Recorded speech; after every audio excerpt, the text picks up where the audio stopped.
Bismillahirrahmanirrahim. Assalamualaikum warahmatullahi wabarakatuh. Alhamdulillahi ala ihsani wa syukru lahu ala taufiqihi wa amtinani. Asyhadu an la ilaha illallah wahdahu la syarika lahu ta'ziman li sya'nih wa asyhadu anna Muhammadan abduhu wa rasuluh da'ila ridwanih. Allahumma salli alaihi wa ala alihi wa ashabihi wa ikhwanih. Hadirin hadirat yang dirahmati Allah Subhanahu wa taala, kita lanjutkan pembahasan dari kitab Al-Kabair karya Syekh Muhammad bin Abdul Wahhab rahimahullahu taala. Berikutnya babu dzikri su'iz dhanni billahi azza wa jalla. Bab penyebutan tentang berburuk sangka kepada Allah azza wa jalla. Wa qaulullah ta'ala, kemudian Syekh Abdul Wahhab rahimahullah membawakan hadis-hadis dari dalil-dalil dari ayat-ayat maupun hadis-hadis Nabi sallallahu alaihi wasallam. Di antaranya wa qaulullah ta'ala, dan firman Allah, yadhunnuna billahi ghairal haqqi dhannal jahiliyah. Dan mereka, orang-orang munafik, mereka berprasangka kepada Allah Subhanahu wa taala prasangka yang tidak benar, yaitu dhannal jahiliyah, seperti persangkaannya kaum jahiliyah. Sebagaimana dalam surat Al-Imran ayat 154 di sini tentang wa qaulullahi ta'ala, dan firman Allah Subhanahu wa taala, wa dzalikum dhannukum alladzi dhanantum bi rabbikum ardaakum, dan hal ini karena adalah persangkaan kalian terhadap Rabb kalian, itu persangkaan yang salah. Ardaakum, menjerumuskan kalian dalam neraka jahanam. Itu dalam surat Fussilat ayat 23. Ini terkait dengan persangkaan orang-orang musyrikin. Wa qauluhu ta'ala, dan juga firman Allah Subhanahu wa taala, adh-dhannina billahi dhannas saw alaihim da'iratus saw. Ini dalam surat Al-Fatah. Orang-orang yang berprasangka kepada Allah dengan prasangka buruk, alaihim da'iratus saw, maka mereka akan ditimpa dengan giliran yang buruk. Ini terkait dengan orang-orang musyrikin dan orang-orang munafikin. Jadi sini ada Syekh Abdul Wahhab ingin menjelaskan bahwasanya prasangka buruk kepada Allah sifat orang-orang munafik, sifat orang-orang jahiliyah, dan sifat orang-orang musyrikin. Ruwiya min hadithi Ibnu Umar radhiyallahu anhuma, diriwayatkan dari Ibnu Umar, akbarul kabair, Rasulullah SAW bersabda, di antara dosa besar yang paling besar, su'udzon billah, berburuk sangka kepada Allah. Rawahu Ibnu Maduyah, ya, atau Mardawai, Azahul Ibnu Mardawai. Kemudian wa an Jabir radhiyallahu anhu qala, dari Jabir beliau berkata, sami'tu Rasulullah sallallahu alaihi wasallam yaqul, aku mendengar Rasulullah SAW bersabda, qabla wafatihi bi salas, 3 hari sebelum beliau wafat, Rasulullah SAW bersabda, la yamutanna ahadukum illa wa huwa yuhsinu dhanna billah. Janganlah sesekali seorang dari kalian meninggal kecuali dalam kondisi berbaik sangka kepada Allah. Akhrajahu, itu di riwayat Bukhari dan Muslim. Wa zada Ibnu Abi Dunya, dan ada tambahan dalam riwayat Ibnu Abi Dunya, yaitu dalam kitabnya Husnul Dzan Billah, dan juga diriwayatkan dalam Imam Ahmad dalam musnadnya, fa inna qauman ardahum su'udzannihim billah, sungguhnya ada satu kaum membinasakan mereka karena buruk sangka mereka kepada Allah. Faqala tabaraka wa ta'ala, maka Allah berfirman tentang mereka, wa dzalikum dhannukum alladzi dhanantum bi rabbikum, hal ini karena persangkaan buruk kalian kepada Rabb kalian. Ardakum, menyerumuskan kalian dalam neraka, fa asbahtum minal khasirin, maka jadilah kalian termasuk orang-orang yang merugi. Kemudian di akhir pembahasan, Syekh Muhammad bin Wahhab rahimahullah membawakan hadis walahu ma'an Abi Hurairah, dalam Sahih Bukhari Sahih Muslim dari Abu Hurairah secara marfu'. Rasulullah bersabda, qala Allah Ta'ala, Allah berfirman, ana inda dhanni abdi bi, sungguhnya aku sesuai dengan persangkaan hambaku kepadaku. Zada Ahmad wa Ibnu Hibban, dalam riwayat Imam Ahmad dan Sahih Ibnu Hibban, in dhanna bi khairan falahu, kalau hambaku berprasangka baik kepadaku maka baginya kebaikan. Wa in dhanna bi syarran falahu, kalau dia berprasangka buruk kepadaku maka baginya keburukan juga. Taib, ikhwan dan akhwat yang dirahmati Allah Subhanahu wa taala, pada kesempatan ini kita akan bahas dosa besar yang lain yang terkait juga dengan dosa hati, yaitu berburuk sangka kepada Allah Subhanahu wa taala. Sebelumnya kita perlu ingatkan, saya tulis di layar, di antara ibadah yang agung adalah berbaik sangka kepada Allah. Husnudzan billah, berbaik sangka kepada Allah. Sebagaimana dari hadis yang tadi kita bacakan di akhir bab, ana inda dhanni abdi bi, aku sesuai dengan persangkaan hambaku kepadaku. Kalau hambaku berprasangka baik bagiku, maka bagi dia kebaikan. Dan kalau hambaku berprasangka buruk kepadaku, maka baginya keburukan. Ada perkataan indah dari Al-Qadhi Iyad dalam kitabnya Ikmalul Mu'lim. Beliau berkata yang dimaksud dengan hadis ini, bil ghufran lahu idza astaghfarani, yaitu jika hambaku berbaik sangka kepadaku, maka aku akan kasih dia ampunan jika dia memohon ampun kepadaku. Yang penting dia berbaik sangka bahwasanya dia akan diampuni. Jika dia minta ampun, aku akan kasih ampunan. Kemudian wal qabul idza anaba ilayya. Demikian juga kalau dia ketika bertobat. Dia berbaik sangka bahwasanya tobatnya diterima, maka aku akan menerima apa? Tobatnya. Yang penting dia berbaik sangka. Kemudian wal ijaba idza da'ani. Demikian juga kalau dia berdoa kepada aku dan dia berbaik sangka akan dikabulkan, maka aku akan memberikan kepada dia pengkabulan doanya. Kemudian bil kifayah idza istakfani. Demikian juga kalau ketika dia mohon kecukupan dariku, minta perlindungan dariku, jika dia berbaik sangka maka aku akan berikan perlindungan dan kecukupan baginya. Kemudian kata Al-Qadhi Iyad, la yadhhar minal abdi illa idza ahsana dhannahu billahi wa qawiya yaqinuhu. Namun ini tidak akan terlihat hasilnya pada hamba kecuali jika dia berbaik sangka kepada Allah dan kuat keyakinannya. Maka ini semua menunjukkan bahwasanya di antara ibadah yang agung adalah berbaik sangka, dan ini akan nampak efeknya pada diri sang hamba. Ya, jika dia beristighfar, Allah akan ampuni dia. Jika dia bertobat, Allah terima tobatnya. Jika dia berdoa, Allah kabulkan doanya. Jika dia mohon pertolongan, mohon kecukupan, Allah akan berikan kecukupan. Syaratnya harus yakin. Jadi masalah kita belum tentu yakin. Berdoa terkadang ragu-ragu. Ya. Makanya Nabi SAW mengatakan, Ud'ullaha wa antum muqinuna bil ijabah. Berdoalah kepada Allah dalam kondisi kalian yakin dikabulkan. Wa'lamu anna Allah la yastajibu du'aan min qalbin ghafilin lahin. Ketahuilah Allah tidak akan mengabulkan doa orang yang hatinya lalai. Contoh misalnya orang yang tidak yakin. Kata Rasulullah SAW, yustajabu li ahadikum man lam ya'jal. Yaqul da'autu falam yustajab li. Sungguhnya dikabulkan doa salah seorang dari kalian selama dia tidak tergesa-gesa, tidak terburu-buru. Lantas dia berkata, aku sudah berdoa, kemudian tidak dikabulkan. Padahal sebentar lagi Allah kabulkan, tapi dia berhentikan doanya karena dia buruk sangka kepada Allah Subhanahu wa taala. Karena kita tahu Allah ketika kabulkan, ya kalau kita berprasangka baik kepada Allah, tentunya kita tahu Allah kabulkan pada saat yang tepat. Mungkin saja kita minta sesuatu, namun itu tidak maslahat bagi kita. Karena yang lebih tahu maslahat kita adalah siapa? Allah. Betapa banyak orang minta kekayaan, Allah tidak kasih karena tahu kalau dia dikasih kekayaan, dia lupa diri, lupa ibadah, sibuk dengan kekayaan tersebut. Ya, betapa banyak orang minta kesembuhan, Allah tidak kasih kesembuhan. Kenapa? Karena mungkin kalau dia sembuh, dia tidak lagi tadarru' kepada Allah Subhanahu wa taala, tidak lagi mengingat Allah Subhanahu wa taala. Banyak orang minta berdoa agar utangnya dilunasi. Kalau Allah lunaskan utangnya, dia tidak salat malam lagi. Tapi kalau utangnya enggak lunas, tiap malam dia salat apa? Salat malam. Ya. Jadi Allah yang lebih tahu. Betapa banyak jomblo pingin melamar akhwat, katanya cantik, menarik, memukau, tapi ditolak. Padahal sudah berdoa lama. Allah tahu kalau dikabulkan, mungkin dia jadi bulan-bulanan istrinya. Nurut sama istrinya, takut sama istrinya, akhirnya kurang ibadahnya. Intinya kita husnudzan sama Allah, ya. Tapi husnudzan itu tidak bisa didapatkan kecuali dengan keyakinan. Kecuali dengan apa?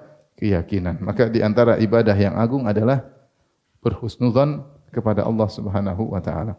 Ada perkataan indah dari Ibnu Qayyim bagaimana agar bisa berbaik sangka, ini saya nukilkan dalam kitab Ad-Dawa atau Jawabul Kafi.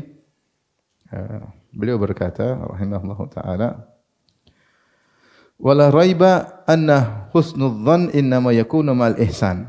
Tidak diragukan bahwasanya berbaik sangka kepada Allah itu hanya bisa diraih dengan berbuat baik, yaitu orang sering berbuat baik, beramal soleh, maka dia bisa berbaik sangka kepada Allah terhadap dirinya. Maksudnya Allah akan berbuat baik kepada dia. Ketika dia gampangannya soleh, berusaha untuk beribadah, berusaha mengikuti prosedur, dia beribadah, dia berdoa kepada Allah. Kalau dosa dia beristighfar.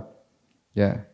Fa innal muhsin hasanudz dzanni bi rabbih. Sungguhnya orang yang berbuat baik itu dia akan berbaik sangka kepada Rabbnya. An yujaziyahu ala ihsanihi wala yukhlifa wa'dahu. Dia berbaik sangka bahwasanya Allah akan membalas kebaikannya dan Allah tidak akan menyelisih janjinya. Wa yaqbalu taubatahu dan Allah akan menerima taubatnya.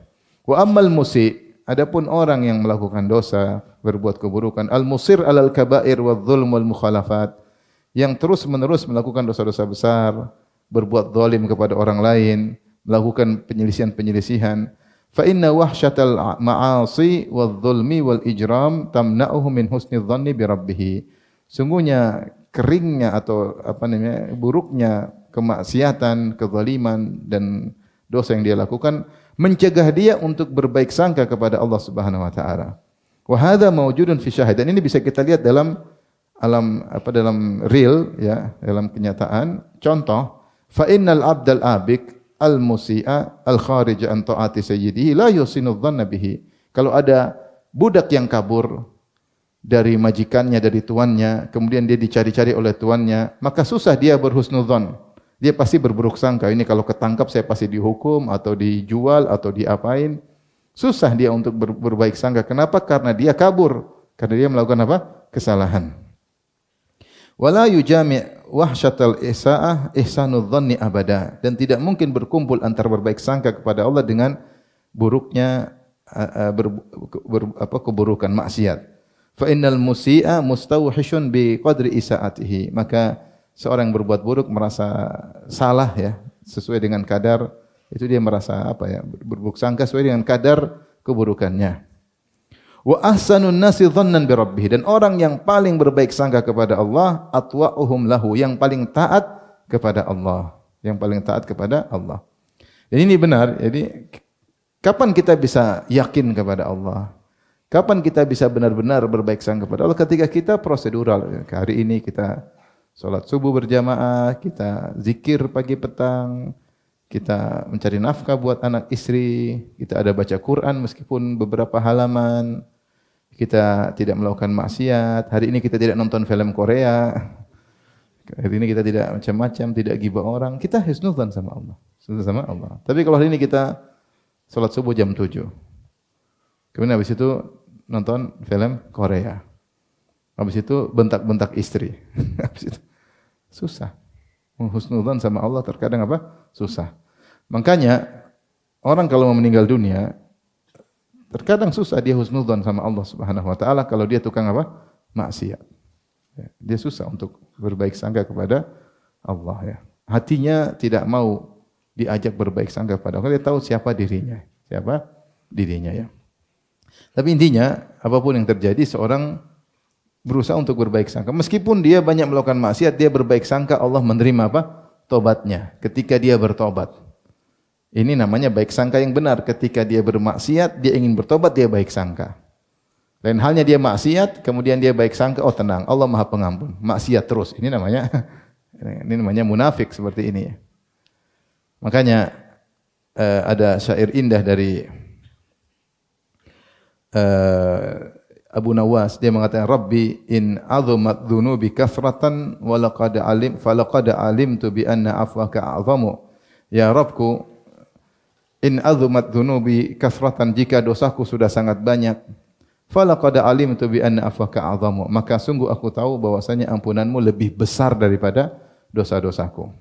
In kana la yarjuka illa muhsinun fabiman yaludu wa yastajirul mujrimu. Kalau hanya bisa berharap kepadamu hanyalah orang-orang yang baik, lantas kepada siapakah para pendosa, para pelaku maksiat berlindung? Terus kepada siapa? Ya, bukankah engkau Tuhannya orang baik dan orang buruk? Kalau hanya orang baik yang boleh bersandar kepadamu, terus orang buruk sepertiku mau bersandar kepada siapa? Ad'uka Rabbi kama amarta tadarruan. Sungguhnya aku berdoa kepada Engkau ya Rabbku sebagaimana Engkau perintahkan kepadaku dengan penuh ketundukan. Fa idza radatta yadi faman dha yarhamu. Kalau kau tolak tanganku, kemudian siapa lagi yang bisa menyayangiku? Mali ilaika wasilatun illa raja wa jamilu afwika thumma anni muslimu. Aku tidak punya andalan yang bisa aku tunjukkan kepada engkau kecuali hanya berharap. Wa jamilu afwika, dan aku tahu tentang indahnya ampunanmu. Thumma anni muslimu, kemudian aku pasrah menyerahkan urusan kepada Allah Subhanahu wa taala, ya. Maka ini contoh, maksudnya bagaimana Abu Nawas, ya, dia husnudzan kepada Allah Subhanahu wa taala jika ingin bertobat kepada Allah Subhanahu wa taala. Husnudzan, bukankah Allah mengampuni para penyihir Firaun yang puluhan tahun bekerja sebagai tukang sihir syirik, di akhir hayat bertobat, Allah mereka meninggal kemudian masuk surga. Husnudzan Fir'aun saja yang bejatnya luar biasa, Allah masih kirim Nabi Musa, Nabi Harun untuk mendakwahinya. Padahal dia ngaku sebagai Tuhan. Seandainya Fir'aun tobat, diterima atau tidak? Diterima oleh, padahal penjahat luar biasa. Sejahat-jahat kita tidak sejahat Fir'aun, ya enggak? Ya. Jadi kapan kita husnudzan? Ketika kita berbuat baik. Tapi kalau orang maksiat tetap saja husnudzan, maksiat husnudzan, maka dia jatuh dalam dosa yang sudah kita bahas pada pertemuan sebelumnya, al-amnu min makrillah, merasa aman dari hukuman Allah Subhanahu wa taala. Maksiat enggak ada apa-apa. Artinya dia terus-terusan dan dia merasa tidak akan dihukum oleh Allah Subhanahu wa taala sehingga terjerumus dalam dosa, merasa aman dari hukuman Allah Subhanahu wa taala. Jadi cara kita agar bisa husnudzan, kita berusaha bertakwa kepada Allah. Bukan berarti kita maksum, enggak ada yang maksum. Siapapun dia, kecuali para nabi. Kita ini berbuat baik kemudian salah. Berbuat baik, tapi ketika kita salah kita segera istighfar, ya. Segera istighfar kepada Allah sehingga kita tetap bisa husnudzan kepada Allah dan butuh yakin bahwasanya Allah sangat sayang kepada kita lebih daripada orang tua kepada anaknya. Kita gampangnya kalau orang tua kita nakal, orang tua jewer atau tidak?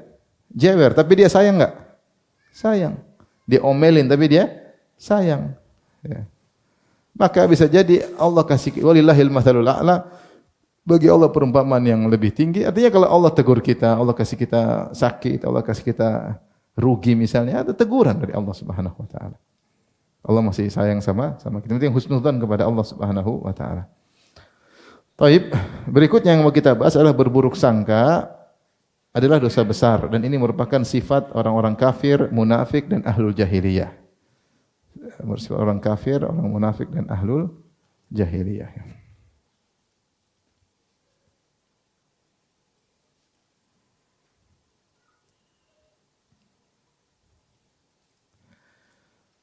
Taib, burung sangka kepada Allah adalah sifat orang-orang kafir, sifat orang munafik, ya. Allah sebutkan dalam surat Al-Fatah, ya, ayat 6, ya. Surat Al-Fatihah 6, Allah mengatakan wa yu'adzibal munafiqina wal munafiqati wal musyrikin wal musyrikati dhannina billahi dhannas saw alaihim dairatus saw wa ghadiballahu alaihim wa la'anahum wa adda lahum jahannama wa sa'at masira. Kata Allah Subhanahu wa taala dalam surat Al-Fatihah ayat 6, Allah Subhanahu wa taala berfirman, dan supaya Allah mengadab orang-orang munafikin, lelaki-lelaki munafik dan perempuan-perempuan munafik, dan untuk mengadab lelaki-lelaki musyrik wal musyrikin wal musyrikat, dan untuk mengadab wanita-wanita musyrikah. Adh-dhannina billahi dhannas saw, yang mereka ini semua berburuk sangka kepada Allah, yaitu berburuk sangka bahwasanya Rasulullah akan hancur, Islam akan hancur. Mereka selalu berburuk sangka bahwasanya Allah akan, ya, dakwah Muhammad SAW akan hancur, akan selesai. Kata Allah, alaihim dairatus saw, mereka akan mendapat giliran keburukan. Wa ghadiballahu alaihim wa la'anahum, dan Allah murka kepada mereka, Allah laknat kepada mereka, wa addalahum jahannam, dan Allah siapkan neraka jahanam bagi mereka, wa sa'at masira, dan sungguh neraka adalah seburuk-buruk tempat kembali. Di sini Allah sebutkan bahwasanya yang berburuk sangka, yang berburuk dzannina billahi dhannas saw, itu ada munafiqin, munafiqat, dan ada musyrikin, musyrikat. Kemudian dalam surat Al-Imran ayat 154 Allah mengatakan yadhunnuna billahi ghairal haqqi dhannal jahiliyah. Mereka berburuk sangka kepada Allah tanpa kebenaran, dhannal jahiliyah itu persangkaan jahiliyah. Kata para ulama di antaranya Al-Qurtubi ai dhanna ahlil jahiliyah yaitu persangkaan buruk yang dilakukan oleh orang-orang jahiliyah. Sehingga persangkaan buruk kepada Allah itu pada dasarnya adalah sifat orang-orang musyrik yang pertama, yang kedua sifat orang munafik, yang ketiga adalah sifat orang jahiliyah. Adapun contoh buruk sangka orang musyrik atau orang kafir disebutkan oleh Syekh Abdul Wahab rahimahullahu taala dalam surat Fussilat ayat 23 ya. Surat Fussilat ayat 23 ya.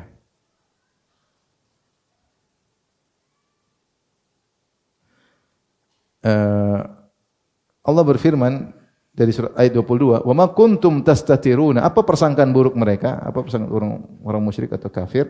Yaitu mereka menyangka Allah tidak tahu semua amalan mereka. Ada amal mereka yang Allah tidak tahu.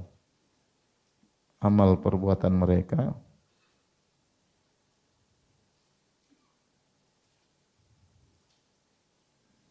Kata Allah dalam ayat 22, "Wa ma kuntum tastatiruna ay yashhada 'alaikum sam'ukum wala absarukum wala juludukum walakin dhanantum anna Allaha la ya'lamu katsiran mimma ta'malun." Kata Allah, dan kalian tidak bisa bersembunyi, tidak bisa menghindar pada hari kiamat kelak.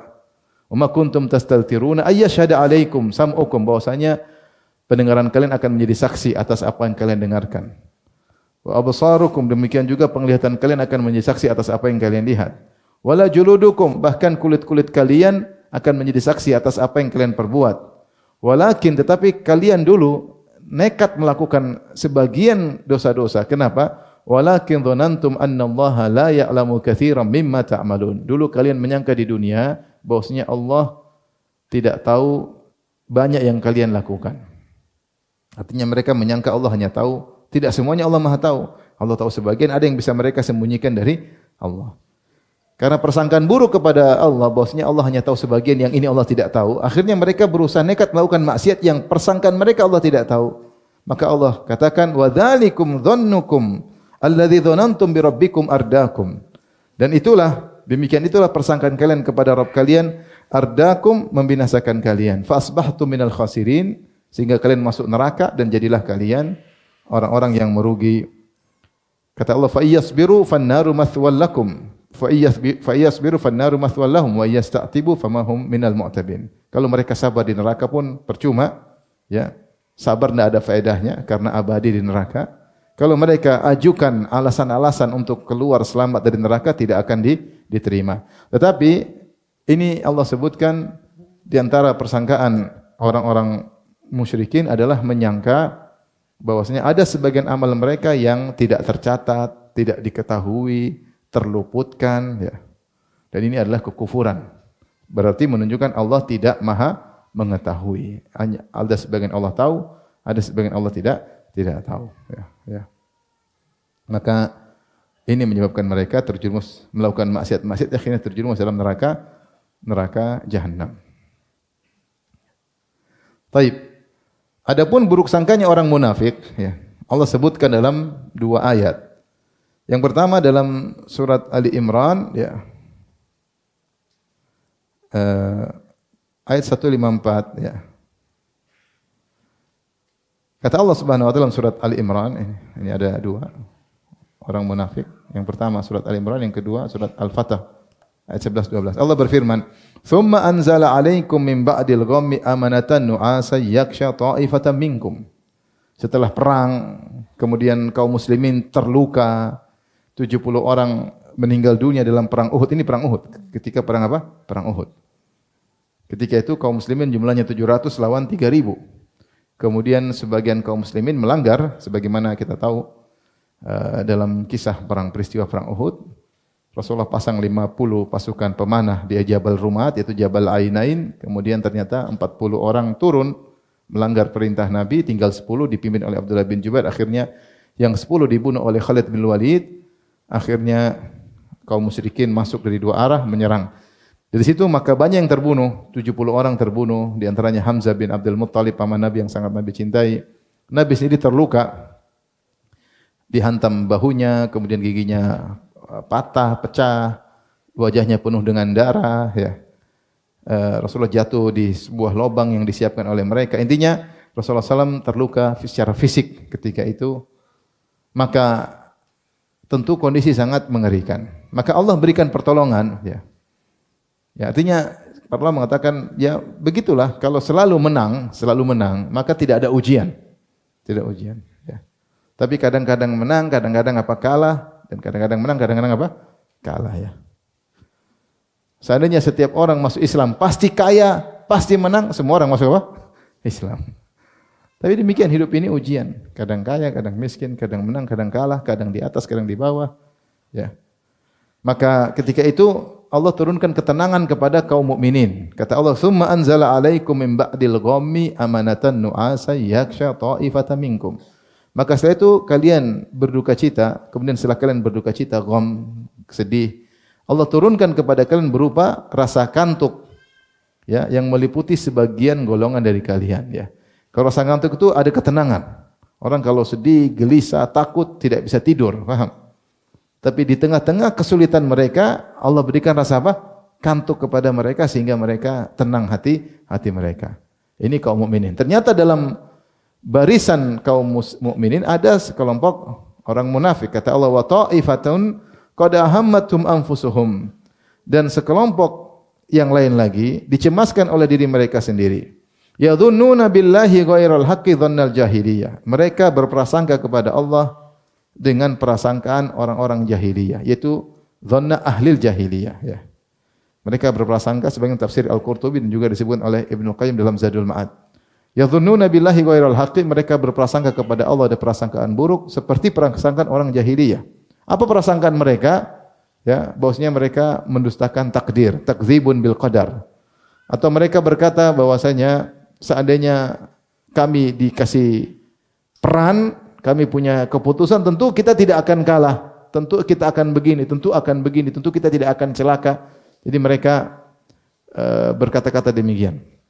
Yaquluna hal lana minal amri min syai'. Kenapa kami tidak dikasih keputusan? Qul innal amra kullahu lillah. Katakanlah bahwasanya segala keputusan di tangan Allah. Menang atau musibah semuanya yang tentukan siapa? Allah. Yukhfuna fi anfusihim ma la yabuduna lak. Mereka menyembunyikan dalam diri mereka apa yang tidak mereka tampakkan. Yaquluna law kana lana minal amri syai'un ma qutilna hahuna. Kata mereka, seandainya kami dikasih keputusan, kami diberi peran dalam bermusyawarah, tentu kita tidak akan terbunuh di sini. Itu tidak akan kalah. Qul law kuntum fi buyutikum la barazal ladzina kutiba alaihimul qatl ila madajim. Seandainya kalian, maka kata Allah, bantahlah mereka wahai Muhammad, katakanlah, seandainya kalian di rumah-rumah kalian kalau sudah ditakdirkan mati pasti akan keluar mati. Tidak mungkin menolak takdir Allah Subhanahu wa taala. Jadi Allah ingin menjelaskan apa yang menimpa kaum muslimin ketika perang Uhud semua sudah ditakdirkan. Adapun dzannal jahiliyah, persangkaan orang-orang jahiliyah, mereka mengatakan bahwasanya mungkin seandainya kita dikasih kesempatan, tentu takdir sudah, tentu tidak akan terjadi seperti ini. Seakan-akan semua ini bukan takdir Allah Subhanahu wa taala. Ini di antara dzannal jahiliyah, persangkaan orang-orang jahiliyah. Nah, orang-orang munafik berprasangka buruk sebagaimana prasangkaan orang jahiliyah. Kata Allah, yadhunnuna billahi ghairal haqqi dzannal jahiliyah. Mereka berprasangka buruk kepada Allah, bukan prasangka yang benar sebagaimana persangkaannya orang-orang jahiliyah. Taib yang kedua, dalam surat Al-Fatah ayat 11 sampai 13, ya. Allah berfirman ayat 11 sampai 12, "Sayaqulu lakal mukhallafuna minal a'rabi." Jadi ketika Nabi SAW hendak berangkat ke Hudaybiyah untuk melaksanakan umrah pada tahun 6 Hijriyah. Dan Nabi SAW waktu itu ngajak beberapa orang, di antaranya sahabat diajak, dan juga diajak orang-orang Arab Badui sekitar kota Madinah. Ayo ikut, karena khawatir orang Quraisy melakukan hal yang tidak-tidak, ya. Maka ketika diajak orang-orang Arab Badui, ya, mereka tidak mau ikut. Mereka tidak mau ikut, ya. Dan mereka tidak mau ikut itu ternyata karena mereka khawatir Muhammad dan sahabatnya pergi tidak bakalan kembali lagi, bakalan habis selesai. Mereka berprasangka demikian. Ketika Rasulullah pulang bersama para sahabat dengan aman, mereka ajukan uzur.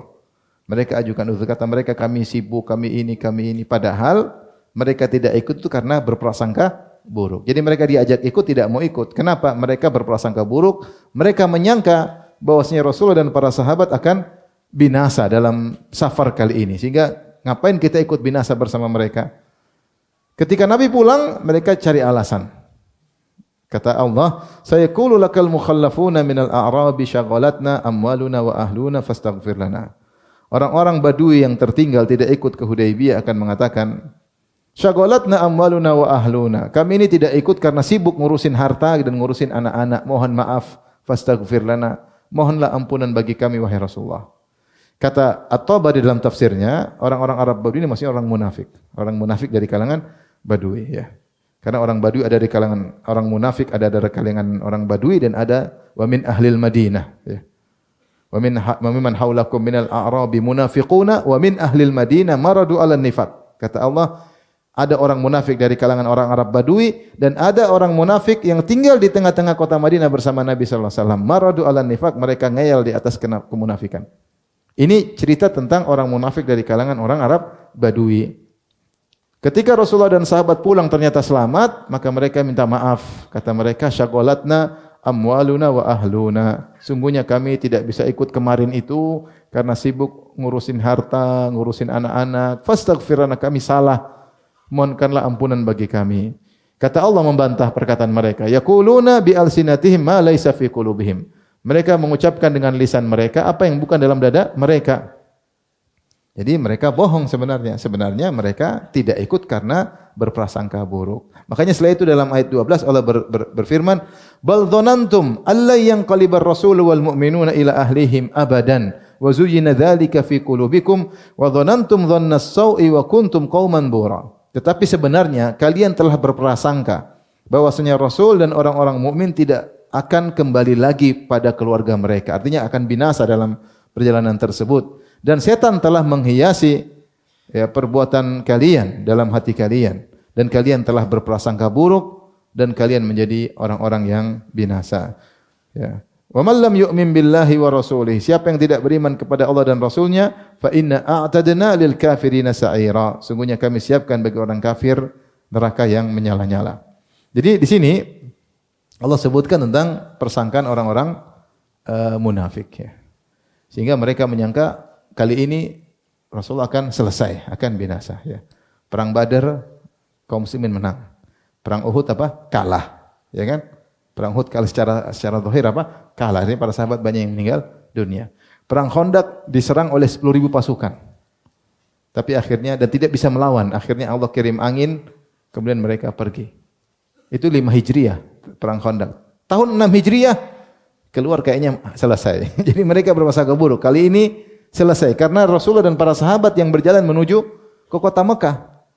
Tahun sebelumnya mereka yang datang ngepung, namun tidak berhasil menyerang kota Madinah karena Rasulullah bikin khandak, parit sehingga mereka tidak bisa masuk. Nah, kali ini Rasulullah SAW dan para sahabat yang menuju ke sana maka akan binasa, maka mereka berprasangka buruk. Ternyata Rasulullah SAW selamat. Jadi dari sini kita bisa simpulkan bahwasanya 3 golongan manusia yang berprasangka buruk kepada Allah Subhanahu wa taala.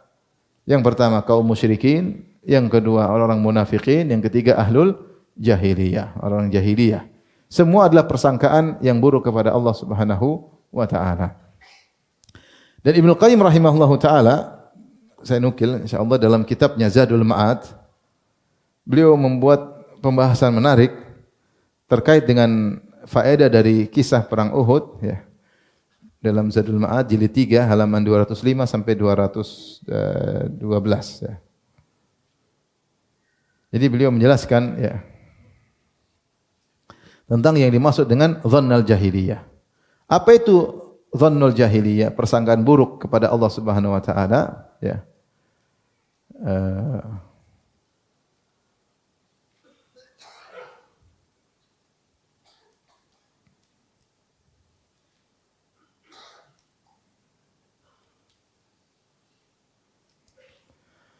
Beliau berkata, wa dhannu ghairal haqqi li'annahu dhannu ghairi ma yaliqu bi asma'il husna wa sifatil ulia. Persangkaan yang tidak benar, persangkaan jahiliyah adalah persangkaan terkait dengan Allah yang tidak sesuai dengan konsekuensi nama-nama Allah yang indah dan sifat-sifatnya yang maha tinggi. Ya. Wa dzatihil mubarra'ati min kulli aibin wa su'in, yang tidak pantas dengan zat Allah yang bersih dari segala keburukan dan aib.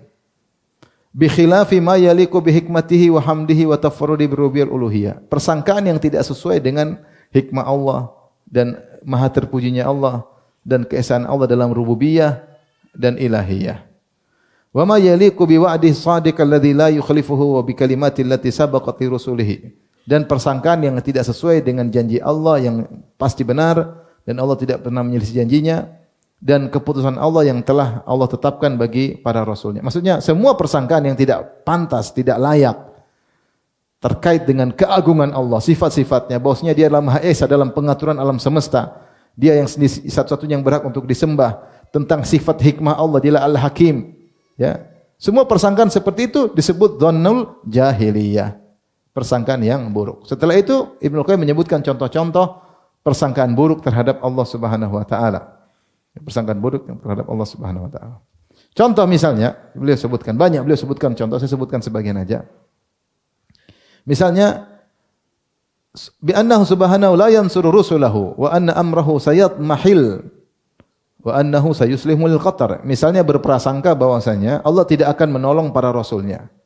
Bahwasanya perkara Allah akan selesai, yaitu Rasulullah akan selesai. Dan Allah akan membiarkan Rasulullah akan apa? Binasa. Padahal Rasulullah SAW adalah Rasul yang terakhir. Sebagaimana persangkaan tadi orang-orang munafikin Arab Badui, yang mereka menyangka Rasulullah SAW pergi ketika Hudaybiyah tidak akan selamat, tidak akan baik lagi kepada keluarga mereka.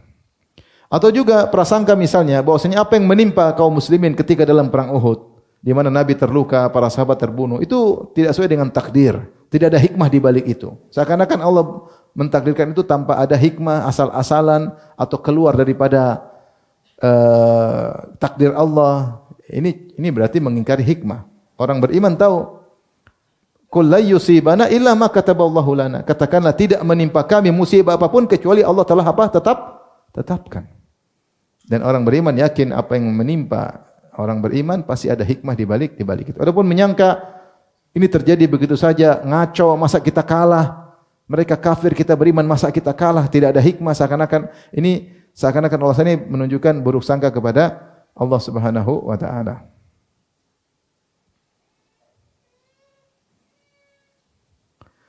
Demikian juga prasangka buruk bahwasanya Allah Subhanahu wa taala tidak akan mengunggulkan agamanya, ya. Tidak akan menolong nabinya, tidak akan menolong kitab sucinya, ya. Artinya kitab sucinya dihancurin, diburuk-burukin, tidak bisa dibantah, tidak mungkin. Tidak mungkin di dunia ini kemudian Islam dijelek-jelekan, enggak ada yang bantah, mustahil. Karena enggak mungkin Allah biarkan Al-Qur'an dijatuhkan tanpa ada yang membela apa? Al-Qur'an. Liyudhhirahu 'alad dini kulli. Allah akan mengunggulkan agama Islam dibandingkan agama yang lain. Kata para ulama dengan dua, bisa yang jelas dengan hujjah Islam pasti menang, pasti menang. Enggak mungkin Allah bikin agama Islam hujahnya kalah, enggak mungkin, mustahil. Adapun kemenangan secara fisik maka sesuai dengan hikmah Allah Subhanahu wa taala. Terkadang menang, terkadang kalah. Namun di penghujung hari kiamat kelak tentunya kemenangan di tangan Al-Imam Mahdi bersama Nabi Isa alaihissalam, ya. Tapi kalau unggul secara hujjah pasti selalu liyudhhirahu 'alad dini kullih, ya.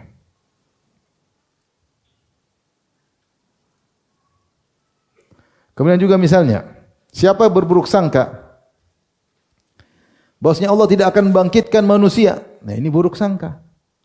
Allah biarkan manusia begitu saja. Kemudian mereka melakukan apa yang mereka kehendaki, ada yang zalim, ada yang dizalimi, ada yang adil, ada yang zalim, ada yang dibunuh, ada yang membunuh. Kemudian setelah itu selesai di dunia ini tanpa ada hari kebangkitan, hari persidangan. Maka ini suudzon kepada Allah. Tuhan yang seperti ini tidak becus. Masa orang ciptaannya melakukan ini dan itu dan dia diam saja kemudian tidak ada hari perhitungan, mustahil. Itu namanya berburuk sangka kepada Allah sebagaimana buruk sangkanya orang-orang musyrikin kepada Allah yang menyangka tidak ada hari kiamat, tidak ada namanya hari kebangkitan. Kemudian juga kata Ibnu Qayyim contohnya, wa man jawwaza alai an yu'adziba awliya'ahu ma ihsanihim. Siapa yang mengatakan boleh saja Allah mengazab orang wali-wali Allah meskipun mereka berbuat soleh, terserah Allah. Allah mau begini-begini, terserah Allah. Ini pendapat ahlul bidah. Dibantah oleh Ibnu Qayyim sindir. Yang bilang Allah mungkin saja mengazab orang-orang yang solehin, terserah Allah karena semua makhluk itu Allah melakukan kehendak Allah. Tidak mengapa kalau Allah mengazab Nabi, tidak mengapa Allah masukkan iblis dalam surga. Ini adalah suudzon kepada Allah. Tidak mungkin Allah seperti itu. Allah Maha Bijak, Allah Maha Hakim. Ini pendapat sebagian Asy'ariyah, dan inilah salah satu poin di mana Maturidiyah menyelisih Asy'ariyah karena mereka mengatakan boleh saja Allah melakukan demikian. Dibantah oleh Maturidiyah. Ya.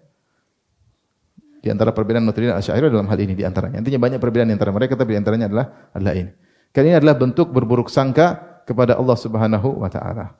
Wa man dhanna bihi an yutruka khalqahu sudan mu'attalina 'anil amr wan nahi wa la yursila ilaihim rusulahu wala yunazzila alaihim kutubahu. Dan siapa yang menyangka bahwasanya Allah menciptakan manusia, kemudian Allah biarin saja, Allah tidak berikan perintah dan larangan, dan Allah tidak kirim kitab suci untuk membimbing mereka, Allah tidak mengirim rasul untuk membimbing mereka, maka dibiarkan hamalan kal an'am, dibiarkan begitu saja seperti hewan, maka dia berburuk sangka kepada Allah. Allah menciptakan, maka Allah kirim rasul, Allah turunkan kitab suci untuk membimbing hamba-hambanya yang Allah ciptakan. Di antara juga ya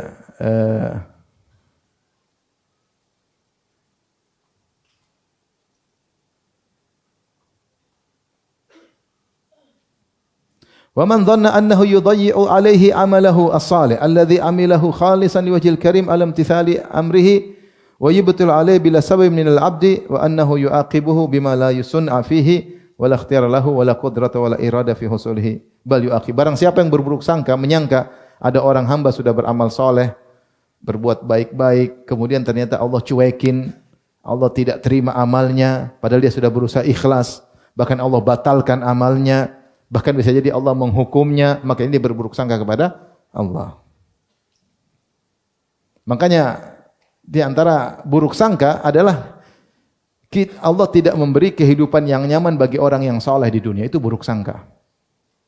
Karena Allah telah berjanji dalam Al-Quran, ya, man amila salihan min dzakrin aw untha wa huwa mu'min falanuhyiyannahu hayatan thayyibah. Siapa ya beramal saleh, laki-laki ataupun perempuan, dan dia beriman, jadi beramal saleh dan beriman laki-laki perempuan, falanuhyiyannahu hayatan thayyibah, kami akan berikan dia kehidupan yang bahagia.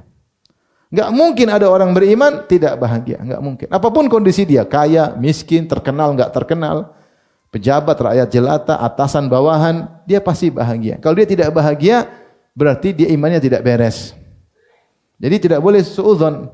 Oleh karenanya, Nabi Yusuf alaihissalam diuji dalam waktu yang lama, ya, dimusuhi oleh kakak-kakaknya, dibuang, dibuka bajunya, dimasukkan dalam sumur, kemudian dijual jadi budak yang beli orang-orang kafir, sehingga jadi budaknya orang-orang kafir, dibawa ke Egypt, ke Mesir. Orang-orang Egypt, orang-orang kafir ketika itu. Majikannya bukan orang muslim, orang kafir. Kemudian akhirnya dirayu oleh Imra'atul Aziz, akhirnya dipenjara. Dan akhirnya dia menjadi apa? Menjadi bangsawan. Ketika bertemu dengan kakak-kakaknya, apa kata Bin Yusuf kepada mereka? Innahu mayyattaqi wa yasbir fa innallaha la yudhi'u amal al-muhsinin. Jadi itu ajral muhsinin, ya. Kata Nabi Yusuf, sungguhnya siapa yang beriman dan bertakwa, Allah tidak akan menyia-nyiakan ganjaran bagi orang yang berbuat ihsan. Artinya lihat ini hasilnya di antaranya. Setelah melalui berbagai macam kesulitan, ternyata Allah jadikan Nabi Yusuf sebagai bangsa. Maksudnya jangan kita suudzon, jangan kita menyangka kalau kita berbuat kebaikan hanya diberi ganjaran di akhirat saja, di dunia enggak ada. Enggak, itu enggak benar. Di dunia juga diberikan, tapi sesuai dengan maslahat kita, belum tentu uang yang banyak, belum tentu, tapi kita pasti bahagia jika beriman. Makanya kata Ibnu Taimiyah, barang siapa man lam yadkhul jannata dunya lam yadkhul jannatal akhirah. Siapa yang di dunia tidak bisa masuk surga, yaitu tidak mendapatkan kebahagiaan, dia tidak bakalan bisa masuk surga di akhirat. Karena ciri penghuni surga di akhirat, dia pasti bahagia di di dunia. Apapun kondisi dia. Benar ujian banyak, musibah banyak, tapi ada kebahagiaan yang Allah berikan dalam apa? Hatinya. Maka jangan suudzon kepada Allah, jangan kata sudah orang Islam pasti mati, pasti enggak juga ya. Enggak juga ya. Maka kita beramal saleh pasti ada ganjaran di akhirat dan ada kebahagiaan, secercah kebahagiaan sebagai mukaddimah yang Allah berikan di dunia pasti, tapi bentuknya tidak harus materi. Tidak harus apa? Materi. Siapa yang menyangka hanya diberikan di akhirat, di dunia tidak, maka dia telah berburuk sangka kepada Allah Subhanahu wa taala.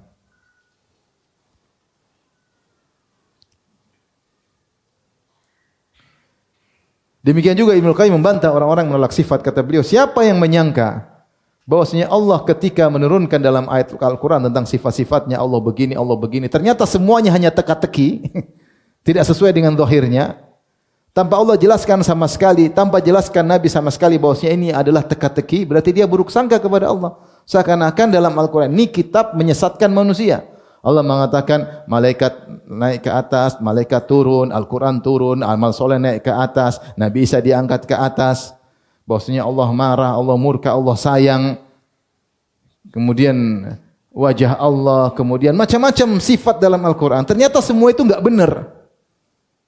Ternyata semua itu Allah bilang punya tangan, ternyata bukan tangan. Allah bilang punya wajah, ternyata tidak ada wajahnya. Allah bilang Allah di atas, ternyata tidak di atas. Semua itu ternyata teka-teki. Berarti dia buruk sangka kepada Allah. Berarti kitab Al-Quran bukan kitab hidayah, tapi kitab teka-teki yang tidak semua orang bisa memecahkan teka-teki tersebut. Apakah pantas Al-Quran disebut hudan lil muttaqin, petunjuk, sementara ternyata isinya semua tidak sesuai zahirnya. Paham? Inilah yang dikatakan oleh Ibnu Sina. Ibnu Sina, jadi Mu'attilah, para penolak sifat, mereka hanya mentawil ayat-ayat sifat. Kata mereka dalam Al-Quran disebut Allah punya wajah, Allah punya tangan, kemudian Allah di atas. Ini semua kita takwil, enggak benar. Karena enggak sesuai dengan logika kita. Karena Tuhan harusnya begini. Baik, terus maksudnya begini, kita itu hanya sekedar teka-teki, jangan kita ambil zahirnya, kita takwilkan. Ibnu Sina lebih parah. Dia ambil kaidah, dia bilang demikian juga, kata Ibnu Sina dalam kitabnya Risalah Al-Tuhiyah, kata dia demikian juga kalau disebutkan dalam Al-Quran manusia dibangkitkan, kemudian disidang, dihisab, ini semua tidak benar. Tidak ada jasad dibangkitkan, yang ada cuma ruh. Karena kalau jasad dibangkitkan enggak masuk akal, kata dia. Enggak masuk akal, kenapa? Kalau jasad dibangkitkan, jasad yang mana? Kan manusia itu ada masa kecil, masa tua, masa muda. Terus dibangkitkan jasad yang mana nih, katanya? Enggak masuk akal. Terus kalau dibangkitkan, bukankah manusia terkadang dimakan oleh hewan? Yang saya kasih antum syubhat, nanti bahaya. Intinya maksud saya, dia pakai logika dia sehingga dia mengatakan sebagaimana orang musyrikin, man yuhyil 'idhama wa hiya ramim. Orang musyrikin mengatakan bagaimana tulang belulang bisa bangkit lagi jadi manusia? Enggak logis. Ibnu Sina kena syubhat mereka. Namun dia menolak dengan halus. Dia mengatakan ayat-ayat dalam Quran itu hanyalah majaz. Adapun disebutkan manusia dibangkitkan untuk menakut-nakuti orang. Kalau orang kan kalau enggak dibikin gitu enggak takut. Tapi kita yang ahli ngerti itu cuma majaz. Tidak ada namanya jasad dibangkitkan. Ketika dikritiki oleh orang Asy'ariyah, kenapa kau mentakwil? Kata dia, sama, kalian kan mentakwil juga sifat-sifat Allah. Lebih parah mana mentakwil sifat Allah atau mentakwil tentang hari kiamat? Lebih parah mentakwil sifat-sifat Allah. Sehingga dia komitmen. Ibnu Sina komitmen. Sifat Allah ditakwil, sifat hari kiamat ditakwil. Dia komitmen dalam takwil. Lebih sesat. Kalau orang Asy'ariyah dan yang lainnya enggak. Sifat-sifat Allah ditakwil, untuk hari kiamat kata mereka di luar logika. Kita beriman aja, Allah Maha mampu melakukan demikian. Nah, kenapa kau tidak komitmen? Bilang juga sifat-sifat Allah di luar logika. Terima aja. Paham? Sebagaimana kalian mengatakan kita beriman hari kiamat ada begini, matahari jarak 1 mil. Kemudian amal soleh didatangkan, ditimbang dalam bentuk suatu yang konkret, bukan abstrak. Kita beriman aja. Ada sirat sifat yang diberiman aja karena Allah Maha mampu melakukan semuanya. Tidak ada yang mustahil. Kita bilang, nah itu yang kita ingin. Demikian juga ketika kau berbicara dengan sifat-sifat Allah, bilang aja enggak ada yang mustahil bagi Allah. Kenapa kau bilang kalau Allah di atas mustahil? Kenapa? Karena pakai logikamu. Nah, harusnya komitmen dua-duanya untuk masalah hari kiamat. Jangan takwil sifat-sifat Allah, jangan takwil. Atau tidak komitmen sekalian seperti siapa? Atau komitmen takwil sekalian seperti siapa? Ibnu Sina. Sifat Allah takwil, hari kiamat juga apa? takwil dengan alasan sama-sama tidak logis.